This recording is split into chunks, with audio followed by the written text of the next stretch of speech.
Ngiye kukubwira filime nziza 5 ushobora kureba ukazikunda. Filime ya mbere, reba filime yitwa The Last Stand. Ni filime nziza cyane.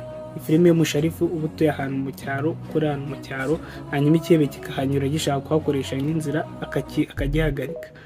Filime ya kabiri, reba filime yitwa Walking Man. Ni filime nziza cyane. Ni umugabo uba ari umusirikare akakivamo akajya mu buzima busanzwe akajya gukora ahantu igifundi ku shansiye, hanyuma iyo kampani abakorera ni kampani ya famiye, hanyuma iyo famiye abakorera bakayishimutamo umwana w'umukobwa, hanyuma akagenda akajya gutabara uwo mwana w'umukobwa akamugarura. Nayo ni filime nziza cyane.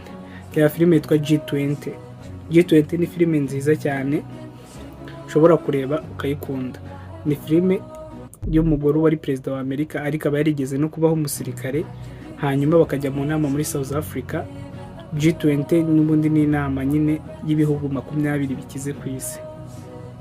Rero baba bagiye mu nama muri South Africa, hanyuma bakabashimutira muri iyo sare baba bakoreyemo inama, akabarwanira abantu bose bari baraho akabatabara. Filime nayo nziza. Reba filime yitwa Locked. Locked ni filime nziza cyane ushobora kureba ukayikunda. Ni filime y'umutipe bari umujura, hanyuma bakamutega imodoka akaza agasanga ifunguye akayinjiramo agiye kwibamo, hanyuma ya modoka ikahita yifunga.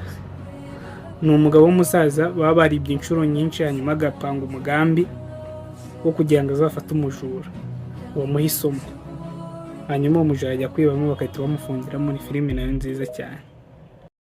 Filime ya gatanu ushobora kureba ugakunda ari nayo ya nyuma ni filime yitwa Deathless. Deathless ni filime nziza y'amarushanwa yo gutwara imodoka y'urupfu ababera muri gereza ahantu abategurwa na nyiri gereza nyine.